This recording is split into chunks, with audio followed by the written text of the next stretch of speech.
and welcome to Garden to Table Week 2. So happy you're here. Welcome. Hi everybody, this is Miss Pisano. Welcome back to Garden to Table Week 2. So I hope everybody received their packaging to make the delicious yogurt pops, the rosemary yogurt pops, as well as all the parts of planting that rosemary herb. So we're going to pick it up from there because week 2, maybe we have some newcomers who might be planting for the first time, and we'll talk about that. And to my old comers, your job this week is twofold. If you didn't remember our word last week, pre-existing bed or a plant around your house to put that rosemary plant, then you just leave it in the pot. That's totally fine. And you just keep watering it and making sure it gets sunlight every day, and outside is just fine. But if you found a place, remember we talked about, for me it could be my garden, or it could be somewhere along your house in an existing flower bed, because the rosemary is going to come up every year and just get bigger and bigger. So if we can find a place. So today, if this is your first time, you're going to get your plant. You are going to first receive it in another pot. Remember this, if this is the first time and this is just a little review, or if you're just joining and you didn't have a chance to build your little plant and pot, you're going to get rocks, you put it at the bottom, you take your plant, you put it in, you add dirt, and you're good to go. Now today, what we're going to do is the next step. If you found a pre-existing bed, someplace where you can put this plant in the earth and then it's good forever. You just make sure you water it and it gets sunlight. I'm using my garden. So what I'm going to show, remember, boots, safety first, sunscreen, long pants, insect repellent, and mom and dad or anybody who owns the land, you ask permission. That's good to go. Here you go. This is what you do. You get a shovel, found a place with great sunlight, and you dig. It can be a little rocky, and so you might have to use your muscles. And remember, my kids who have known me forever, hour on that screen and an hour in the green, and this is what gardening can help you do, like going to the beach, riding your bike, skateboarding. Anyway, so carefully, you take your plant and you put your hand on it, you turn it upside down. The rocks can even go in. It's good drainage in the earth. It's totally fine. You place it in, you cover, and your plant already has fertilizer in it. If you made this, that dirt had feed in it, so it's fine. And then you place it in the ground. And then you remove this. Again, your label you made with the popsicle stick, it's one I have to do, and you place it in. And then you can just water it, and you're good to go. Okay, so right now, we're gonna focus today on chives. That's our herb of the week for week 2. Week 1 was the rosemary, and week 2 is the chive. I'm in my garden right now, but in a few seconds, we're gonna walk over to where my chives are located, and I'm going to show you what they look like, how they're picked, and then we can talk about that. But let's do some background first. So today we're highlighting the lesson of today, besides planting in the earth, is also how herbs can be both fresh, kind of like my shirt, stay fresh, and you know how I love a play on words, fresh, like fresh produce on the earth, but being kind of naughty. Don't be that way, peace. But anyway, so how fresh herbs, where you will see us picking from my chives today and using it in the recipe, to being able to go to, let's say, Stop and Shop and being able to get something already existing on the spice aisle where the baking is. So in my garden right now, I have basil, which we're going to use in a few weeks, and that's what it looks like fresh. And then you go to Stop and Shop, this is what it looks like dry. So if you don't have a garden, you can still really use all these great herbs in the dried format, and you can buy them at the market. Let me just give you the little medicinal or the little folklore about chives. Of course, I need my glasses. And we're going to look at chives in a sec. They are native to North America, Europe, and Asia. Okay, so they're native to us, but they didn't come to us in the West until Marco Polo. You know, you play that in your pool, Marco Polo, and I know there's a commercial out there right now. But anyway, Marco Polo brought them from China, where they've been a favorite for 5,000 years. Now, another aspect I wanted to tell you about herbs in cooking is, especially, and I'm being a realist, in this pandemic and cooking, people have had to swap ingredients. So for example, if you don't have oil in the house, you might use butter, or vice versa, things like that. If you don't have eggs, you might use applesauce. Another thing with chives aren't known, the herb we're doing today, to have necessarily a dried variety in a container. So the chive taste is like garlicky and onion flavor. So the closest thing, if you're using chives in a recipe and you don't have the fresh ingredient, you can always use like a dried minced onion, and I just want to show you what that looks like. So now we're going to take a walk over to where my chives are and show you what they look like, and then we can pick from them. But I also just want to just do a quick take of the growth of the garden each week. The squash have totally overpowered, and in the back there along the tree stump and rock wall, those are pumpkins, and they just keep getting larger and larger. Really excited. Okay, we'll see you soon. Hi everybody, so we are in, again, pre-existing bed, one of our words from last week. That means this was already here. Someone took time to plant this big hosta, which is a perennial plant, and then my chives. These are chives.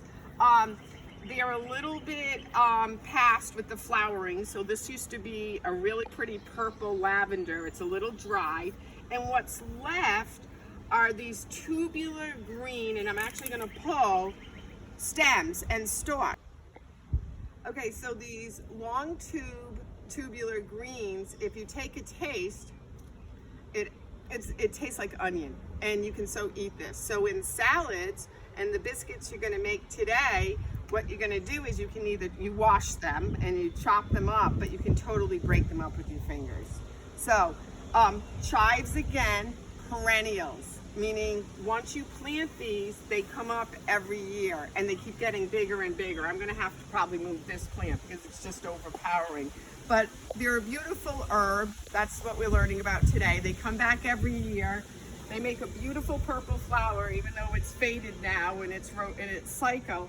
But what it leaves us with is like a delicious herb to use in cooking. And now we're going to transition to Mrs. Kelly, and we're going to have a great biscuit recipe using chives. See you soon.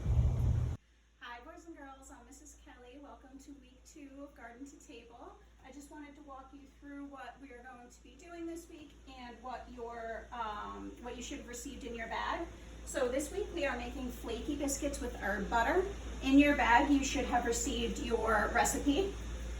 You should have received 1 2/3 cups of Bisquick mix, which will be pre-measured for you. You should have received some chives. You're going to need 1½ teaspoons of chives. You should have received 1 whole stick of butter. You should have received tarragon and garlic powder. You need 1 teaspoon of tarragon and ½ teaspoon of garlic powder. So I just put those together for you. And remember, if you have teaspoons at home, you are welcome to measure, double check that I did my measuring correct with the Bisquick, with the spices, and also with the last ingredient you should have received, which is your milk, and you should have 1/2 cup of milk. All right, so just a reminder that each week that you're doing cooking, you should be having a parent with you, and at the very least, you need a parent's permission. This week we are going to be using our oven. It can be very hot. You could burn yourself if you are not careful. So please make sure that you are getting a grown-up's permission to use the oven before you use it, or that grown-up is working with you while you are doing your cooking. So the very first thing we want to do in our recipe is make sure that our oven is preheated, because if it's not warm enough when we put our biscuits in, they're not going to cook correctly. So we're going to preheat our oven, and it needs to be at 450 degrees. So I'm just gonna push that up. And you might have dials, you just have to put that dial up to 450 degrees. Every oven is different. And then I'm just going to click start, and you can see it says pre, that means it is preheating. So while that is preheating, and it should beep when it's done preheating, and that's how you know that it's ready to go, what we're going to do is we're going to mix our biscuits. So Bisquick is actually pre-mixed biscuit batter. And it can actually also be used for pancakes, waffles, and all other kinds of stuff. So Bisquick was actually created in 1930, and one of the sales representatives at General Mills actually met somebody on a train who was a cook, and the cook told him the secret to his biscuits was that he used a pre-made batter. So that is how he got the idea, this sales representative, to create Bisquick, because that way everybody in their own home would have this pre-made batter and they could very quickly make their biscuits, and you'll see how quickly this will come together. So we just added our 1 2/3 cups of Bisquick to our bowl. I'm using a fork. Personally, I prefer to use a fork to mix my biscuits because a spoon, you're gonna see it's gonna be a very thick, sticky kind of batter, and it'll get all stuck in your spoon, and because of the divot in the spoon, you're not gonna be able to wipe that off, and that's gonna be stuck in there. So personally, I prefer to use a fork. So I've got my 1 2/3 cups of Bisquick, and I'm going to add in my 1/2 cup of milk. And remember,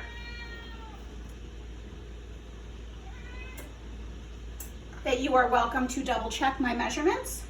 And also, I should have showed this on video, but reminder, we always want to wash our hands before we start cooking, okay? So I did wash my hands, but please make sure that you are doing that before you touch any of your ingredients.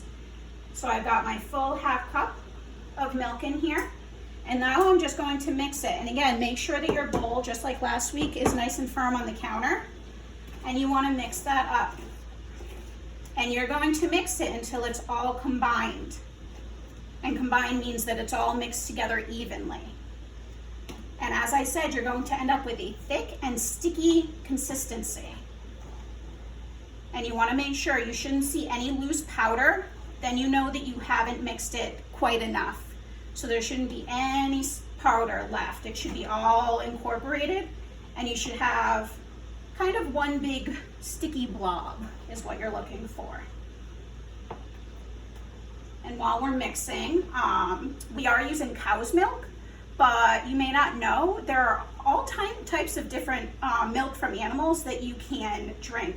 So you can also use yak's milk, you can use camel's milk, you can use goat milk. So there's all kinds of animals that do provide milk for us.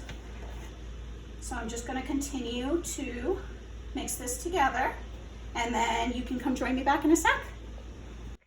So our Bisquick is all mixed together. You'll see it's kind of one big blob there. It's a little sticky. So what we're going to do is we are going to portion this out onto our pan. Now, your pan does not need to be greased. The biscuits will not stick onto it, so you don't need to use Pam or butter or anything like that. You can just put the biscuits right on there. And what we're gonna do, I'm using a teaspoon, and I'm just going to put a heaping teaspoon for each of these biscuits. And what your batter is going to make is 6 total biscuits. So I'm just going, again, a heaping teaspoon for each one. And they should all be fairly similar in size. If you have big ones and small ones, it's not gonna cook evenly, and your small ones are gonna be overcooked and your big ones might be undercooked. So try your best to make sure that you are making them the same size. And if you have any batter left over after you partition them out, or portion them out, you can just take that extra batter and you can add it on to any of them. And again, make sure that they're all very similar in size. Because again, if you have big ones and small ones, it's not going to cook evenly. And what we're going to do is we are going to cook these for 8 to 10 minutes. It depends on your oven. So it may need to cook a little longer, may need to cook a little less, but we're gonna cook for 8 to 10 minutes. And you want them to be nice golden brown. You don't want them to be a dark brown. You don't want them to be a very, very light brown. A nice golden brown is what you're looking for. And I like to be extra safe, and I would like you to. So even though our pan is cold to the touch because it hasn't been in the oven yet, I still strongly suggest that you use an oven mitt just to be safe, because if your hand got anywhere near the trays inside the oven, since it's been preheating, that means that it's hot. So if we touch those trays, we could get burned. So I strongly suggest using that oven mitt. We're gonna open up once we're fully preheated, and we are going to carefully place in our biscuits, and then we can go ahead and close that up. And we can set a timer for 8 minutes, and we can check on them in that 8 minutes. If it looks like they're that golden brown, perfect, you can take them out. And if not, you might want to wait a little bit longer. So now that our biscuits are in the oven, we can move on to our herb butter, which is going to accompany our nice, warm, flaky biscuits once they get out of the oven. So a reminder, you should have your butter, your chives, and your tarragon and garlic. So the first thing I'm going to do, I want to make sure my butter is softened. So if you've had this in the fridge, I suggest putting it in the microwave for about 10 seconds. You don't want it to be leaking, you just want it to be soft to the touch. So you should be able to make little indents with it with your fingers. That tells you it's soft enough. So I'm just going to open that up. Put that in our bowl. Okay. And we're just going to mush that down a little bit. We want to make a nice creamy spread. Okay. Now that we've got our butter in the bowl, we can add in the seasonings that we have, which is our tarragon and our garlic. So tarragon is actually very similar to chives in that it is also familiar to the region of Europe and Asia, or Eurasia, and it also is a perennial just like chives. And garlic is actually a dehydrated form of garlic. So garlic usually comes in bulbs, and they actually dehydrate it, or they make it completely dry, and then they're able to crush it up into a fine powder. And what we're going to do is we're just going to incorporate that all together. Again, it's 1 teaspoon of tarragon and half a teaspoon of our garlic. And we want to make sure that that's mixed together evenly. We don't want to have all of it in one small area, so make sure that your butter looks like it is covered and it's got all those little green specks from that tarragon. And once that's mixed, we can add in our chives. Now, if we don't have a knife, like Miss Holly said, we can just break it off with our fingers. And what we want is a teaspoon and a half of our chives. So I have a half teaspoon here. Again, if you don't have an actual teaspoon, you can use a small spoon. A small spoon is the same thing as a teaspoon. And you want a teaspoon and a half. So you just want to break that up into small pieces. And again, use your fingers, or if you're more comfortable, you're welcome to use a knife, as long as, again, you have a parent with you helping, or you have parent permission, because we want to make sure, again, that we're being super, super safe in the kitchen. Okay, so that's half of one. So I'm just going to keep breaking this up. Again, you will have a pre-measured amount, so whatever chives are in your bag should equal out to just about that teaspoon and a half, so you don't have to worry about measuring. But if you prefer and you want to double check my measurements, you are more than welcome to do that. So once I have my teaspoon and a half of my chives in here, we're going to mix that all together nice. And in your recipe, it specifically says you want your chives to be minced. So minced means cut up very, very small. So you want to be as small as you can with cutting up your chives. You are going to get them fresh. So make sure you're going as small as you possibly can when you are adding those in, because you don't want big, big chunks of chive in your butter. So once that is all mixed together, and once our biscuits get out of the oven, we can enjoy. Welcome back from the last time. We are finished with our biscuits. We just got these out of the oven. They're nice and warm and that golden brown color. And then we have our herb butter that we just made. And what we're going to do is we are going to use a butter knife very carefully to cut our biscuit open, or if you wanted, you could break it apart with your hands. And we can add in as much or as little of that herb butter as you would like. Again, since we are using a knife, make sure that you have a parent with you or that you have parent permission, and just be super, super careful. And you can put it on one side, you could put it on both sides, and then you can go ahead and enjoy. Have a great week. Hi everybody. Okay, so just to recap today, we're going to start with the gardening. So we highlighted the chives, taste like onions, again a perennial. This week, again, if you were someone who already received your plant, you put it in your pot, then you were finding out, again, always ask your parents, like the oven, always ask your parents about putting stuff in the ground. But if you can, that would be so cool. Put it in the ground and then put a picture, take a picture, draw it, or snapshot, put it in the journal so we can see. If you're someone new, then this week, we're gonna get your name and you're gonna get your plant. You're gonna get in the kit the pot, the stones, the plant, and then you can plant. For everybody this week, last week we gave you the colored pencils and the labels and the marker and 5 sheets of paper. This paper, if you're someone who likes to draw, you can draw the herbs, like we've already done the rosemary, and today we highlighted the chive. So if you want to Google, I know you're all fabulous with that computer, you can get some really cool shots of what it looks like, and if you want to draw that and include it in the journal.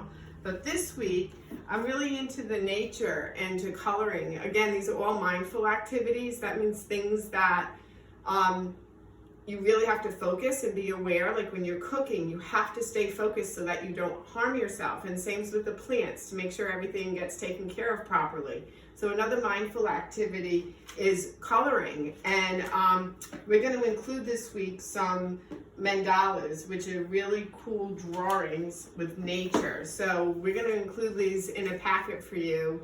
Some things like a butterfly or a starfish for the summer, and this might be something you're interested in doing as well. So this week, again for gardening, planting in the ground, planting if you haven't planted a pot, and then if you want to start that coloring, that would be terrific, and anything you want to share with us, we would love to see. Okay, stay fresh, peace out. Remember, be kind to everybody, plants and animals, as well as your fellow humans. Bye.